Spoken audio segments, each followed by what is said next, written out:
इस वीडियो में हमें ट्रिग्नोमेट्रिक रेशियोज फाइंड आउट करनी है 135 डिग्री की।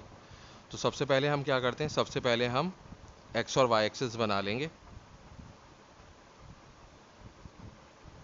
और इसमें जो है ये फर्स्ट क्वाड्रेंट होता है, ये सेकंड क्वाड्रेंट होता है, ये थर्ड क्वाड्रेंट होता है और ये फोर्थ क्वाड्रेंट होता है। अब 135 डिग्री जो है वो सेकंड क्वाड्रेंट के अंदर होता है। यहाँ से हम पॉजिटिव एक्स एक्सिस से एंगल को स्टार्ट करते हैं और एंटी क्लॉकवाइज चलते हैं, यानी कि इस तरीके से हम जाएंगे और 135 यहाँ पे बन जाएगा। अब सबसे पहले हम क्या करेंगे कि रेफरेंस एंगल निकालेंगे। तो रेफरेंस एंगल कैसे निकलता है, हमारे पास जो ये लाइन है और एक्स एक्सिस है, इसके बीच में जो एक्यूट एंगल होता है उसको हम रेफरेंस एंगल कहते हैं।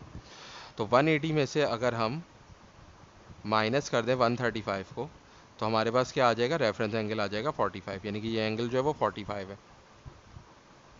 तो अब देखें साइन 135 की वैल्यू क्या होगी।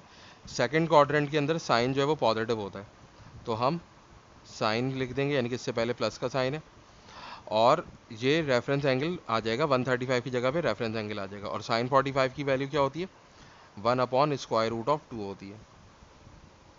अब हमारे पास कॉस 135 है, तो कॉस 135 सेकंड क्वाड्रेंट के अंदर कॉस जो होता है वो नेगेटिव होता है, तो हम माइनस कॉस लिखेंगे और 135 जो एंगल है उसकी जगह पे हम रेफरेंस एंगल लिखेंगे, यानी कि 45 लिख देंगे। तो माइनस का साइन आएगा और कॉस 45 की वैल्यू होती है 1/√2। तो इसका मतलब ये हुआ कि कॉस 135 की वैल्यू क्या हो जाएगी, -1/√2 हो जाएगी। अब इसके बाद जो है हमारे पास है टेंजेंट 135। तो टेंजेंट 135 क्या होगा, सेकंड क्वाड्रेंट के अंदर टेंजेंट भी नेगेटिव होता है, तो माइनस टेंजेंट और रेफरेंस एंगल आ जाएगा 45। तो माइनस और टेंजेंट 45 की वैल्यू क्या होती है, 1 होती है, तो -1 आएगी वैल्यू। अब इसके बाद है हमारे पास कॉट ऑफ 135। कॉट जो होता है वो भी सेकंड क्वाड्रेंट में नेगेटिव होता है, तो हम ले लेंगे माइनस कॉट और रेफरेंस एंगल आ जाएगा 45 और कॉट 45 की वैल्यू 1 होती है, तो हमारे पास आंसर आएगा -1, यानी कि कॉट 135 की वैल्यू -1 हो जाएगी। अब इसके बाद जो है वो हमारे पास है सेक 135।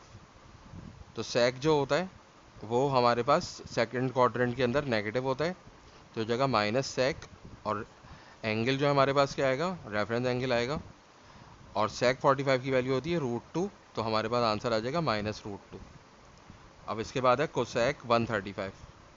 तो कोसेक 135, कोसेक जो होता है वो सेकंड क्वाड्रेंट में पॉजिटिव होता है, तो हम कोसेक ही ले लेंगे और 135 की जगह रेफरेंस एंगल आ जाएगा 45 और कोसेक 45 की वैल्यू होती है √2।